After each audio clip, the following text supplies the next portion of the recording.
All right, so my training has looked drastically different for the last month or so than it has for the last, say, 5 years. Historically, primarily focused on Olympic weightlifting and made quite a bit of progress. Then it started to stagnate, then it started to reverse, so I was getting kind of burnt out. So I figured, okay, I'm gonna switch it up for a season essentially and really focus on almost like a weightlifting off season or general physical preparation GPP block. So I'm gonna take you through what that looks like this week and what I'm going to be focusing on across the season before I get back after it on the strength and weightlifting side. So from a structure standpoint, I'm kind of focusing on a little bit of everything, being more well-rounded, and what that means for as a previous, primarily focusing on weightlifting, is bringing up my conditioning while trying to maintain as much strength and hypertrophy as I can. And then from a weekly sequencing standpoint, doing the power stuff along with the strength stuff goes together really well. So that first session of the week, when you're coming off the weekend, you're fresh, includes sprints, Olympic weightlifting, and strength work. A little bit of core and posterior chain work after that. And the sprint stuff is something that I have virtually no experience with personally. So that's been an entire new can of worms and really fun and interesting to get into. I don't have any laser timing gates, so I kind of just fucking run fast, which is fun. But hopefully at some point in the future, I'll get my hands on some gates and actually start getting some data on it. But for now, kind of just meathead my way through it and just run hard, and the next week try to run harder and harder. So that way I'm progressing.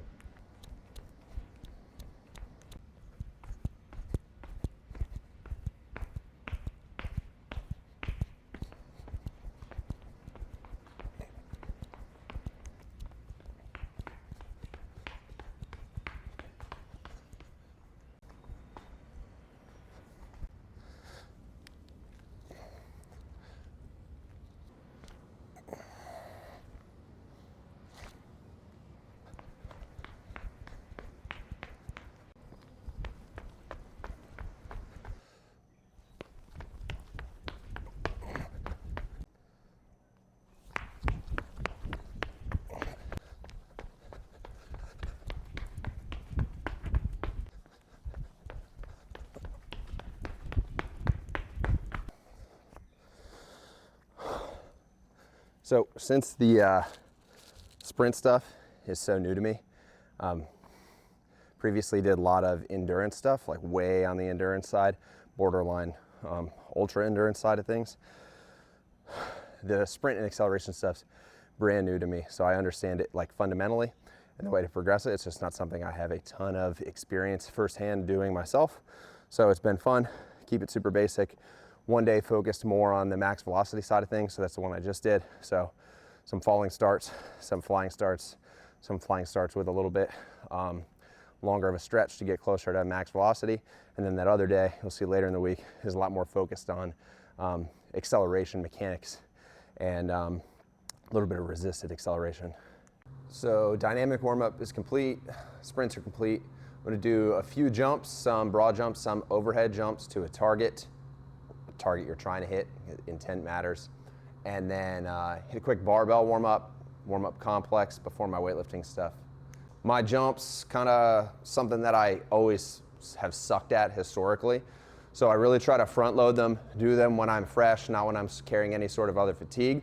And I like to really hammer high intent basic jumps. One thing that I've noticed is that having any sort of overhead target can really help get a little bit more height out of your vertical. And if you don't do it that way, you never do it that way, and then you have to test it that way on a vertec, it's like super disorienting if you always just look forward to look at the ground when you're jumping. So a couple reps, max vertical, reaching overhead, and then some broad jumps.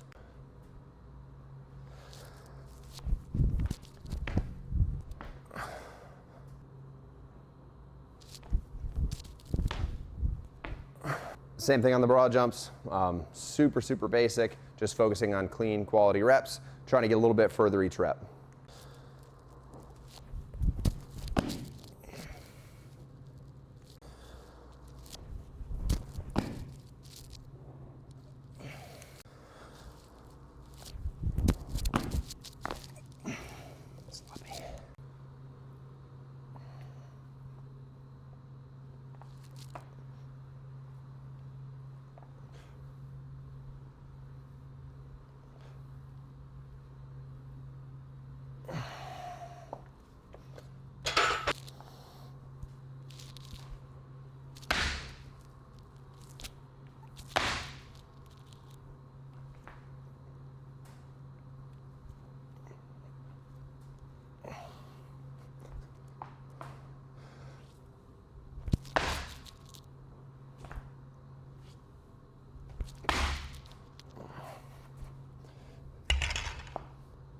Just got done warming up for snatches. Since weightlifting is such a narrow sport in that you basically compete in snatch, clean and jerk, lots of squatting and pulling in your training, but it is very limited. It's very tempting to get in the weeds and start overanalyzing every single aspect of the program.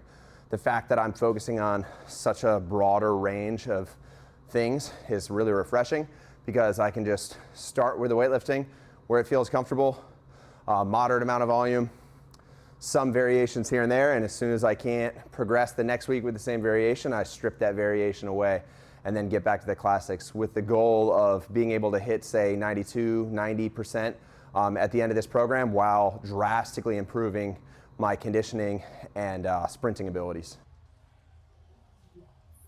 I got a fan and music going on, so hopefully this noise cancellation mode works.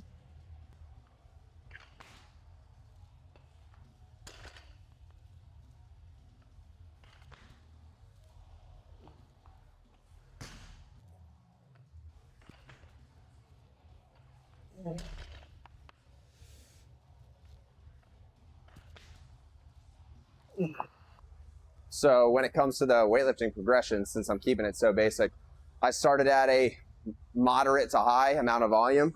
I basically started with a 5x3 and gave myself a range, 70 to 75%. I also picked 2 variations to add on top of it. So I started with no hook, no foot. Week to week, I decreased that volume slightly, increased that range slightly, and then once I feel like I need to, I strip back those variations. So I'm like 5 weeks into this progression now, and now it's gonna be my 2nd week of just doing straight classic snatches. So I bump that intensity range up, strip that volume back. So today I'm down to 5 sets of 2.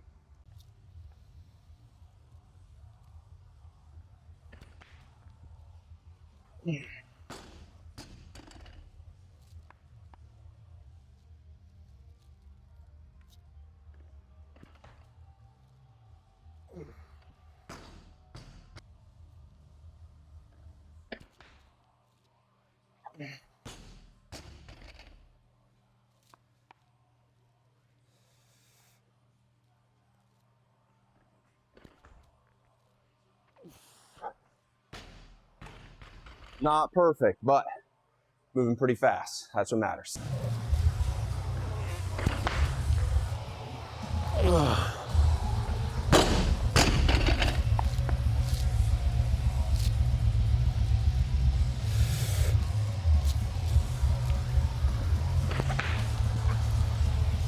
Oh, that one sucked.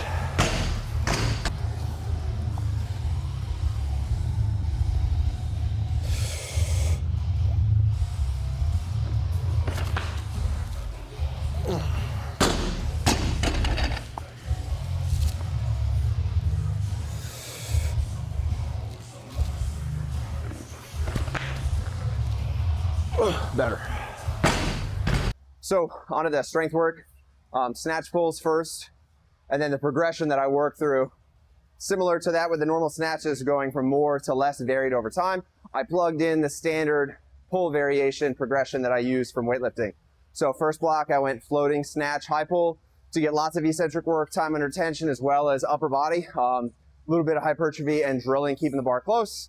Second block, which I'm on now, snatch pull to hip, which is like a variation of a snatch deadlift where you focus on driving the legs and really staying over the bar at the top to carry over to snatches. And then as I get closer to the events I have on my schedule, or in the weightlifting context, competition, you'll go back to normal snatch high pulls at below 1 rep max. So right now, all the snatch deadlifts are above 1 rep max, and then over time, you swap that out, decrease the weight, focus on velocity to let super compensation occur. So still really similar, still really basic.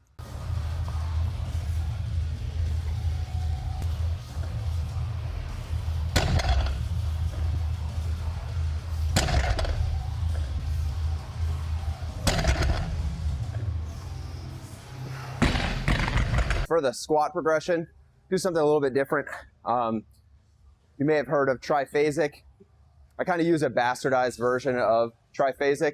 I predominantly use this with the athletes that I work with, for the most part, are tactical athletes or hybrid athletes. I work with a lot more than Olympic weightlifters.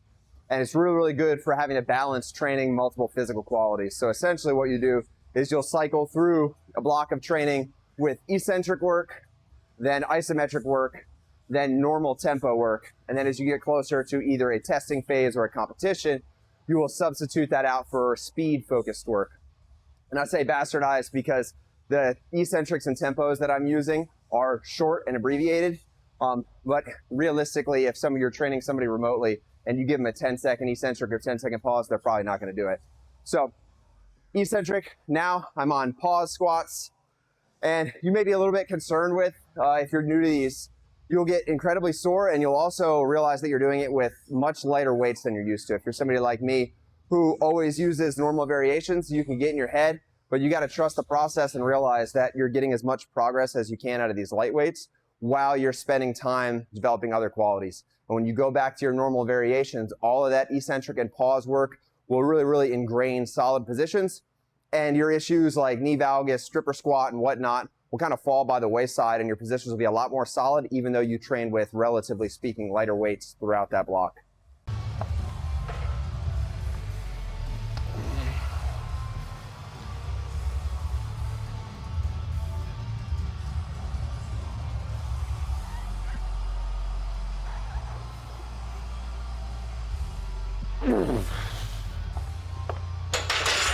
Another aspect of this program that's different than ones I've done in the past. Historically, I've always been, relatively speaking, bad at squats compared to my Olympic lifts. Oftentimes, my 1 rep max front squat is 10 kilos or less difference than my 1 rep max clean. So on this block, since I'm balancing so many qualities, I don't want to get in my own head with the number that I'm squatting. I'm doing it entirely RPE based. So same sort of progression that I did with the weightlifting stuff and the pulling. But instead of putting a percentage or a set number on it, I put an RPE, auto-regulate based upon how I'm feeling, and really just focus on high volume, low weight, and then the next week, bump that up as much as I can while not going above that RPE cap. So that's pretty much it.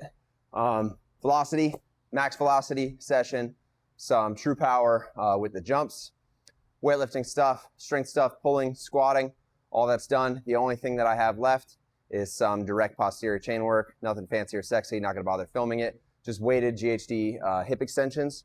I really like to consolidate my stress into these really, really big sessions.